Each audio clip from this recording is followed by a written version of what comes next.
ក្រោយបានចូលរួមជាមួយគ្រួសារ Unilever នៅសតវត្សទី20 Knorr បានបង្កើតឈ្មោះល្បីល្បាញនៅក្នុងតំបន់អឺរ៉ុបនិងបានបន្តពង្រីកទីផ្សាររបស់ខ្លួនមកដល់ទ្វីបអាស៊ី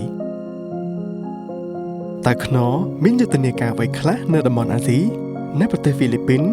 Knorr ផ្ដោតលើកម្មវិធីអាហារូបត្ថម្ភមានឈ្មោះថា Nutri-Saraf ផ្សព្វផ្សាយអាហារដែលសម្បូរដោយជីវជាតិល្អសម្រាប់គ្រួសារហ្វីលីពីនទាំងមូលនៅប្រទេសឥណ្ឌូនេស៊ី Knorr ឬ Royco បានបង្កើតយុទ្ធនាការអប់រំអាហារូបត្ថម្ភដល់ស្ត្រីមេផ្ទះប្រមាណជាង18លាននាក់ដើម្បីជំរុញការចម្អិនម្ហូបដែលបន្ថែមនូវជីវជាតិតុល្យភាពជាមួយតម្លៃសមរម្យនៅប្រទេសវៀតណាមយើងបានជួយបង្កើតឱកាសការងារនិងពង្រឹងសហគមន៍ដែលប្រើប្រាស់គ្រឿងផ្សំនិងវត្ថុធាតុដើមក្នុងស្រុកយើងអាចធានាបានថាផលិតផល Knorr ងាយស្រួលរកទិញគ្រប់ទីកន្លែងនៅប្រទេសមីយ៉ាន់ម៉ា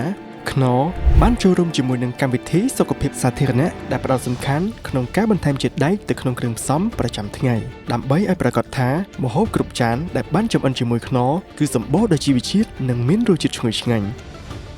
នៅប្រទេសឡាវ Knorr បានចូលរួមចំណែកក្នុងការណែនាំសិស្សានុសិស្សឲ្យផ្លាស់ប្ដូរទម្លាប់មកទទួលទានអាហារដែលល្អសម្រាប់សុខភាព Knorr បានចុះទៅតាមសាលាបឋមសិក្សាចំនួន30កន្លែងជាមួយនឹងការចែកជូនបបរកំប៉ុង Knorr ជាង 10000 កំប៉ុងដើម្បីណែនាំអំពីព័ត៌មានអាហារូបត្ថម្ភក្នុងចំណីអាហារនៅប្រទេសកម្ពុជា Knorr បានចូលរួមចំណែកក្នុងកម្មវិធីចែករំលែកចំណេះដឹងពីអាហារូបត្ថម្ភនិងសារជាតិដែកក្នុងរបបអាហារតាមរយៈការបន្ថែមជាតិដែកទៅក្នុងគ្រឿងផ្សំរបស់ខ្លួនលើពីនេះទៅទៀត Knorr ក៏បានជួយសម្រួលការចម្អិនម្ហូបប្រចាំថ្ងៃនិងជាពិសេសក្នុងពិធីបុណ្យប្រពៃណីជាតិធំៗដូចជាពិធីបុណ្យភ្ជុំបិណ្ឌនិងចូលឆ្នាំប្រពៃណីជាតិខ្មែរយើងបានបង្កើតគ្រឿងផ្សំ